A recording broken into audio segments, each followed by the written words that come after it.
Okay, let's dive into this. Welcome to today's Explainer, where we're tackling what is honestly one of the most frustrating and, well, misunderstood mysteries in solar and off-grid setups. We are talking about diagnosing CAN and RS485 communication errors in rack lithium battery systems.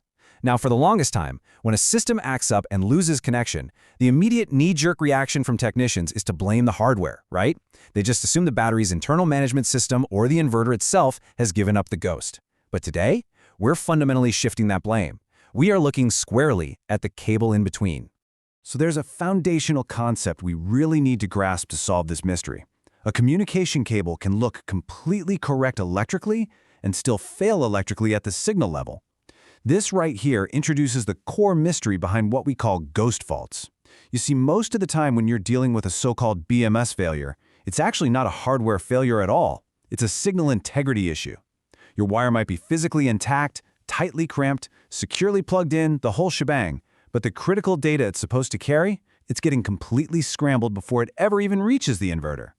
And if you've spent any time at all out in the field, you know exactly how maddening this can be. We're talking about incorrect state of charge readings where a totally full battery suddenly reports 0%. We see random inverter shutdowns that leave an entire site sitting in the dark. And let's not forget those constant mocking battery lost alarms just beeping at you day and night. Add an overall unstable system operation, and you've got the exact symptoms that make perfectly healthy, electrically sound battery systems appear completely broken. It drives professionals absolutely crazy. All right, so to actually fix this, we need to understand what's really happening under the hood. Let's move into our first core concept, the science of signals beyond simple voltage.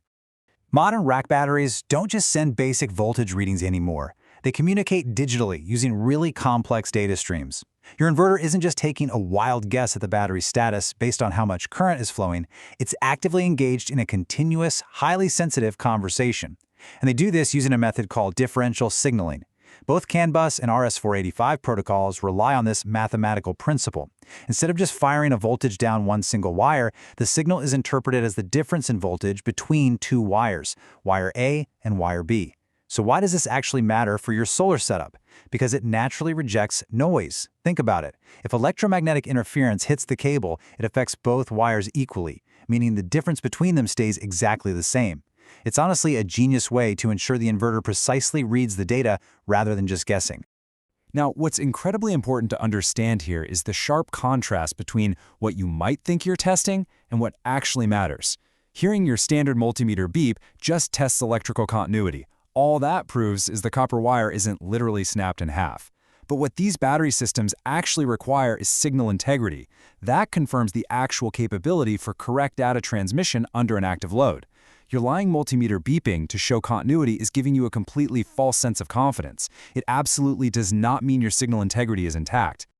To properly diagnose this, we're going to build a diagnostic funnel, starting right at the top with Layer 1 physical routing and protocols. The absolutely crucial starting point is Step 1, verify your correct protocol match. You need to log into your inverter's menu and double-check that it's set to the exact same protocol as your battery's BMS.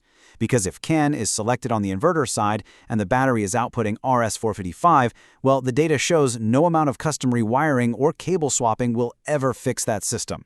Once that's confirmed, Step 2 is inspecting the physical cable routing. The high current switching happening inside your heavy DC inverter cables can inject massive amounts of electromagnetic noise if your delicate communication lines are routed perfectly parallel to them. Okay, once the physical routing is clear, we move deeper into our diagnostic funnel to Layer 2, electrical integrity and pin mapping. Honestly, this is exactly where many technicians stop way too early. A lot of folks assume a quick visual check is enough and immediately try to return the battery to the manufacturer. But we really have to look closer. First, yes, perform that basic continuity test, but as we just discussed, understand its strict limits. Continuity will absolutely not confirm if you have the correct A and B pairing on your twisted pairs. It won't confirm the correct pinout on your RJ45 connectors, and it definitely won't tell you if your cable shielding is actually performing its job. That is why Step 2 is so vital. You must manually check the polarity and pin mapping against the manufacturer's manual. Getting these right isn't a suggestion, it's absolutely mandatory for data transmission. Pin mapping is literally everything here. For RS485 systems, accidentally swapping the A and B pins, which, trust me, happens constantly with custom crimped cables, can result in unstable, partial communication that just throws random errors all day. Meanwhile, for CAN bus systems, swapping CAN high and CAN low typically results in a complete, dead-in-the-water communication failure. The exact symptoms you're experiencing in the field tie directly back to these tiny little copper connections. And now we arrive at the very bottom of the funnel. Layer 3, the invisible threats. We are talking about termination and electromagnetic interference. 120 ohms. I want you to burn that number into your brain. Proper CAN bus systems absolutely require 120 ohm termination resistors at both ends of the communication line to maintain stability. Let me repeat that, not just one end at the inverter, both ends. Here is exactly why that specific resistance matters so much. Without correct termination, your signals reflect back through the copper line like an echo, completely corrupting your subsequent data packets. Think of it like trying to have a really serious, fast-paced conversation in a giant, empty, tiled room. The echo makes it literally impossible to understand the words, right? That 120 ohm resistor acts like acoustic foam. It absorbs the electrical signal at the end of the line so it doesn't bounce back like a Trojan horse and destroy the next packet. Missing or multiple terminators will ruin the data stream, causing those wildly fluctuating state of charge readings we talked about. So, building all of this into an overall installation strategy means understanding safe routing versus high-risk routing. Based on Ohm's law and EMI coupling principles, running your comms parallel with high-current DC cables induces noise voltage right into your data stream. You literally need to keep them entirely separate. Furthermore, floating ground differences between your inverter's chassis and the battery rack can introduce noise that precisely mimics a total communication failure. You must ensure stable, shared grounds and utilize proper shielding on your long runs to avoid devastating ground loop noise.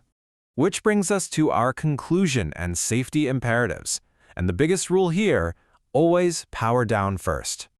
We've built a really solid, structured diagnostic mindset today.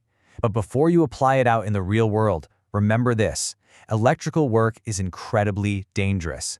You must completely power down the entire inverter and battery system before you attempt to re-terminate any cables or test any pins with a multimeter.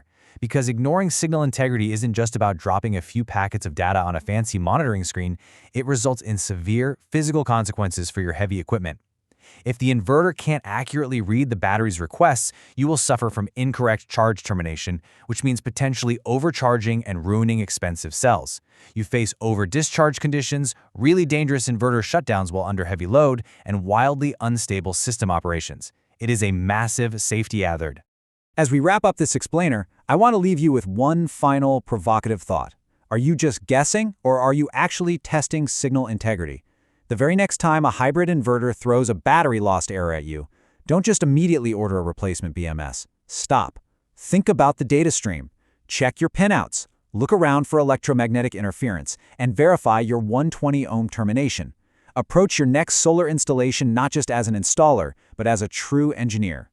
Thank you so much for joining me on this deep dive, and I really hope this helps you conquer those ghost faults once and for all.